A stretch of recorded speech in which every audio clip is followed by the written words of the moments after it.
Bryce Young. Again, he is considered day-to-day. Head coach Nick Saban indicating that the quarterback suffered a sprained AC joint. That was in the win over Arkansas. He says it's not expected to have long-term ramifications. Alabama, as I mentioned before, took over that #1 spot, hosts Texas A&M on Saturday. Here's the head coach with more. He's got a little bit of a shoulder injury. It's not a long-term, type injury. He's going to be day-to-day when he can get back to, throwing. And we'll just have to evaluate it day-to-day. So I can't tell you if that's going to be today, tomorrow, or the next day. The thing about great competitors, and Bryce is a great competitor, is they always want to make a play. They're going to go to the last nth degree to make a play. But sometimes you got to know when there's no play to be made. And now it's time to not put myself at risk. There are times, Greg, and you know this, that you have to protect a player from himself, but let's start with that specific injury. How this would affect exactly what Bryce needs to do, especially where his throwing motion is concerned. Well, I think the biggest thing is, can it get worse? That's the first thing that needs to be addressed. If it can get worse, then you run the risk of obviously having to make the decision, do I play or do I not play? That's the first thing that needs to get addressed here in the next couple days. If he does decide to play, how do you deal with pain management? That's the second part of the equation. Because if you're dealing with pain, like he did on this particular throw, trying to hit Trayshawn Holden right over the middle, and then as he delivered the football, you saw a little bit of a grimace, and you saw that arm kind of go flat, and then he ran to the sidelines in frustration, threw his helmet, and never returned to the game.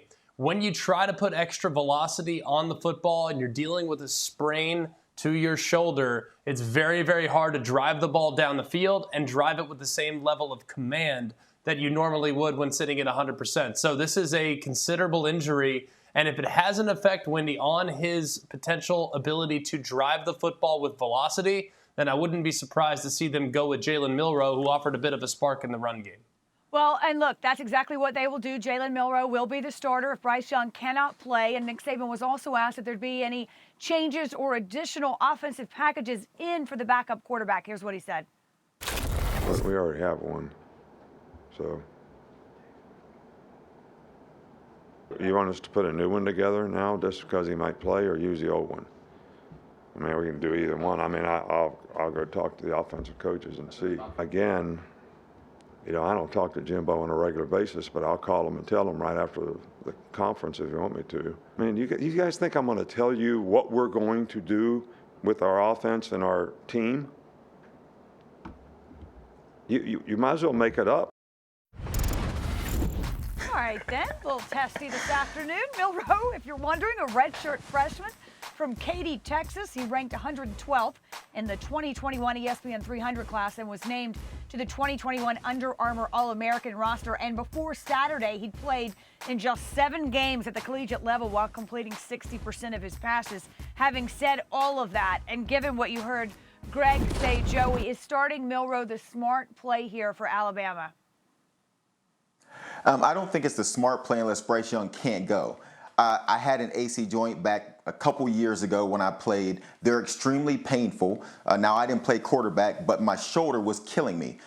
From what I understood back then, now, things change, but a couple years ago, the idea was you couldn't do anything to make it worse if you played with it. Now, it's extremely painful. They said you can get a shot down in that joint to take the pain away. I'm scared of needles, so I didn't take the shot. I just dealt with the pain.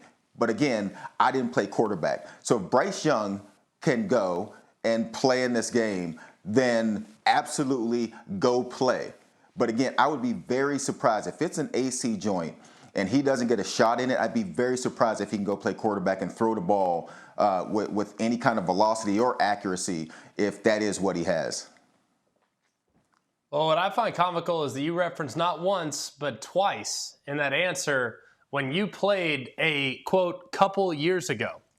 More like a couple decades ago. But we can focus on the specifics, at a later date.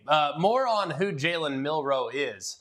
Look, this guy is a dynamic weapon. He's the most explosive player on the team. He's the fastest player on the team and was, according to people with more familiarity about the situation than I, He was the fastest player on the team last year. That's right, Jamison Williams was on the team last year, and Jalen Milroe, that right, was faster than Jamison Williams. Now, is that all accurate? I don't know. All I know is that this young man is extremely dynamic. Now, he's not a bad thrower. He actually throws with great velocity, and he throws a really tight spiral. However, the top-level accuracy is not necessarily going to be there if he becomes the starting quarterback for an extended period of time. However, he can do an awful lot in the quarterback run game. He can do an awful lot, I think, as far as keeping defenses on it with zone reads. But the passing game will suffer a little bit because the top-level accuracy, especially when pushing the ball down the field, is not what you've come to expect from Bama quarterbacks the last few years. Thanks for watching ESPN on YouTube. For live streaming sports and premium content, subscribe to ESPN+.